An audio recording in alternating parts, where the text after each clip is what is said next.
the Trisolarans sent two separate fleets towards the Earth's solar system. The initial, slower Trisolaran fleet was lost forever to human history. The second Trisolaran fleet, however, has a fate that is known to all those who noticed the interstellar dust cloud that was the result of their destruction. The second Trisolarian fleet, which contained the most powerful and fastest ships ever built by the Trisolarans before the destruction of their homeworld, encountered something immensely powerful and immensely destructive, presumably while in search of a new homeworld somewhere in the galaxy. We don't know much.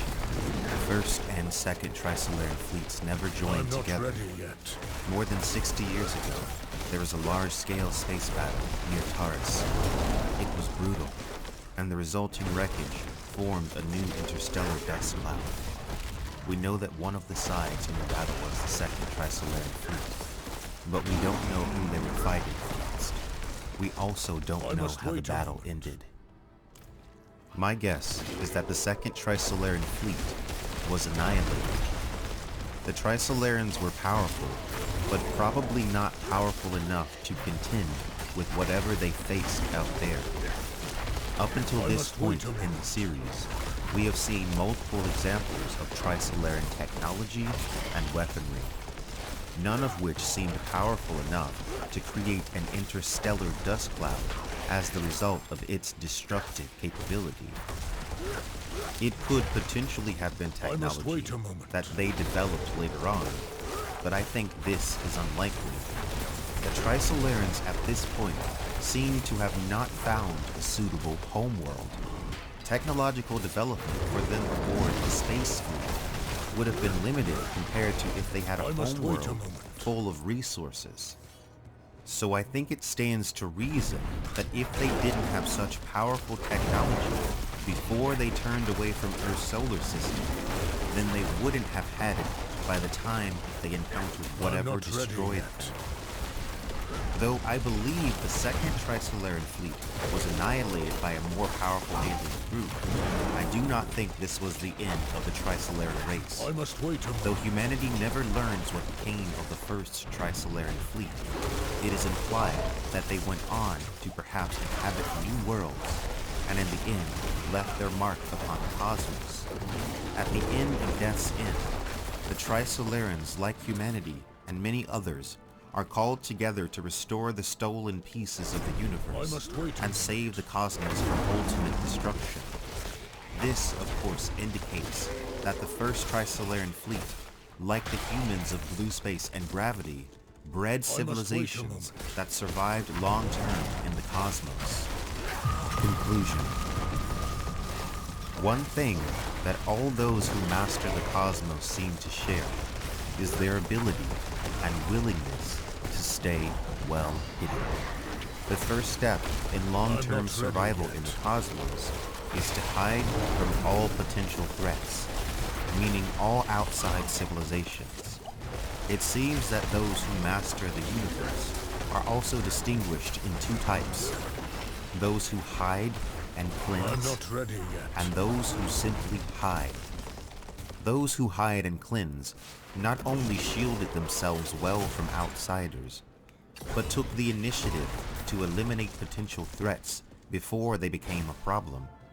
Because the so-called cleansing gene exists in so many civilizations, cosmic society is naturally hostile to all those who make themselves known. This seems to be a dark truth of the universe throughout most of the series. That is until the very end of Death's End. The ending of Death's End seems to suggest that cooperation between worlds will be the only way to save the universe from collapse and bring about the Edenic Age once again. It is not clear exactly who called this gathering, or how they gathered the names of so many civilizations in a universe where hiding was a method for survival. The ending of Death's End is shockingly optimistic, suggesting that even with the harsh reality of cosmic life, the ultimate solution could be the joining together of different civilizations. We will cover these events and the events leading up to them and Death's End in a future video. I must wait a moment. Okay, so now it's time to answer Patreon questions. No, not again.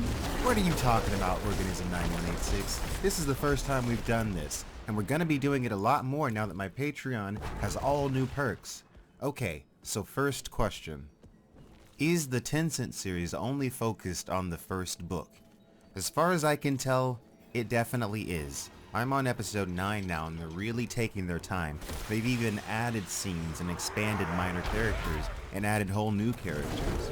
There's 30 episodes total, so they're really not going to have to drop any details from that first book. And I think that's a good thing ultimately. Next question. Readings. For context, I've only just started reading the first novel of the 3-Body Problem series and watched the Tencent adaptation through episode 4. Do you have any thoughts as to why so many scientists responded to the physics not being real with committing suicide? Well, first off, I think you should finish reading the book because there are certain revelations that make things make a lot more sense. And I actually think it's a little bit more clear in the Tencent adaptation with the added scenes. Now, you're probably not going to be able to hear the answer to your own question if you don't want to be spoiled, but for everybody else that's listening, I'll go ahead. The Trisolarans are essentially already on Earth, or at least they're supercomputers, aka the Sophons. These supercomputers are what is making physics not work properly. And these supercomputers are the way in which Trisolaris communicate with ETO, the Earth Trisolaris organization, which has essentially infiltrated the frontiers of science, or maybe the frontiers of science is simply a front for ETO. It's a little bit vague in the book. Essentially, the frontiers of science locates important scientists around the world who are doing important work. It quote-unquote recruits them and then begins to psychologically manipulate them. We see this happening with Wang in the book and in the show, and the show also gives us examples of it happening to other people directly. With the use of the Sophons, ETO can project images right onto the eyeballs of their victims. Essentially, ETO is driving them to suicide. Wow, that's pretty dark. Yeah, Organism, I mean, Shishinlu's not playing around, it's pretty dreary. Alright, moving on to our next Patreon question, which is kind of related.